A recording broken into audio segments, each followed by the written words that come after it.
Hi, I'm Marty Nemko. This is another of my short stories. This one is called A Confrontive Career Coach. My parents stressed that you give a greater gift by telling people an uncomfortable truth about themselves than a pleasing lie. My parents walked their talk, and I'm grateful for it.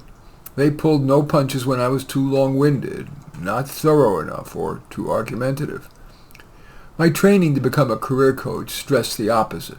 Be accepting, supportive, and provide a safe space. While I didn't argue with my instructors because I wanted to graduate, their rationale didn't shake my belief in the power of constructive criticism over support. So as a career coach, I made what I believed was the ethical choice to be direct, and sometimes, to shake a client from too confident complacency, I was confrontive.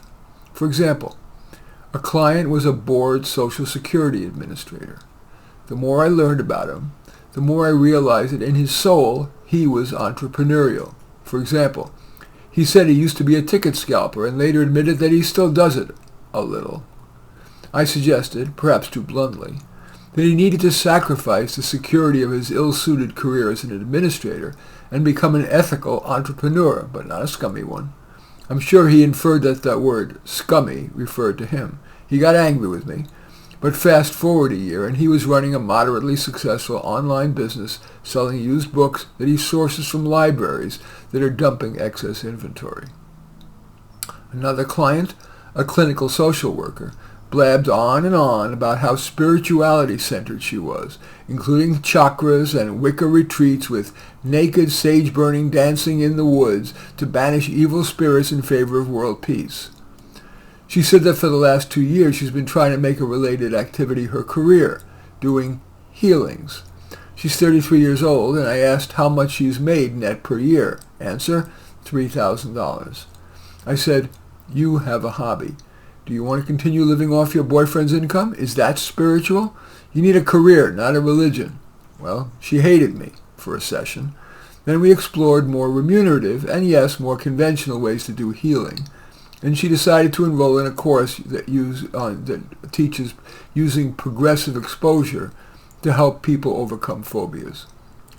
Then there was the aspiring singer. She sucked.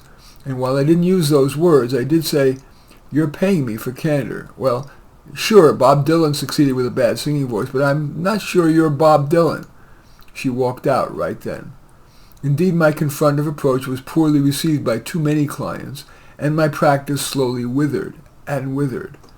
So one evening, after my last client of the day, I reflected and decided I would be conventional. I'd be a supportive coach. So when an old guy blamed ageism for his career problems, I put duct tape over my mouth.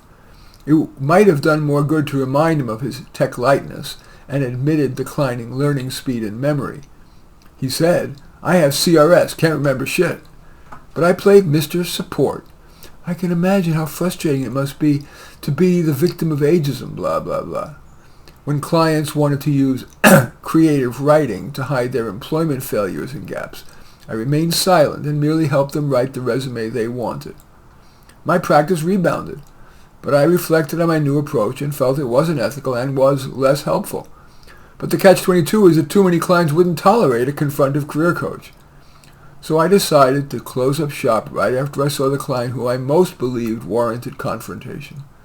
Speaking unvarnished to you, dear reader, dear viewer, he's unintelligent and lazy, but he thinks he's smart, and that any lack of drive comes from racism, capitalism, his parents, his boss, everything but him.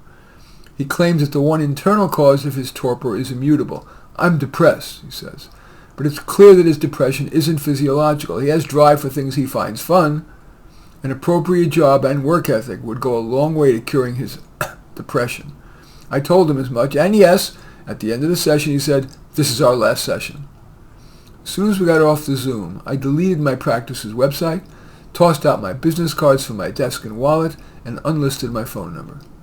I'm now an eligibility worker for the unemployment office. Here I can, and indeed am paid to be confrontive. Having been a career coach, I know the lengths that some unemployed people will go to get money. For example, a few clients who had bad track records at work lied and listed their friends or relatives as their boss. "Oh, John was a wonderful employee." Now, for example, when a claimant for unemployment money says that they contacted the required 3 employers to try to find work, and I sense it's BS, I say, okay, I'll call them now, and pick up the phone. Often, the applicant says something like, well, maybe I didn't. I feel good about being a good steward of taxpayer dollars. I am a career coach who has made a good career change. In any event, that fictional story short story is called The Confrontive Career Coach. As usual, I welcome your thumbs up and accept your thumbs down.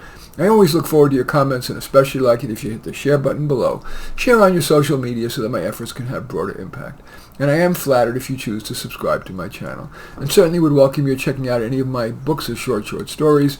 Perhaps most relevant to this is my book of about 100, maybe 50 short stories about work called Work Stories. In any event, and they're all available on Amazon. In any event, I do thank you for watching. I'm Marty Nemko.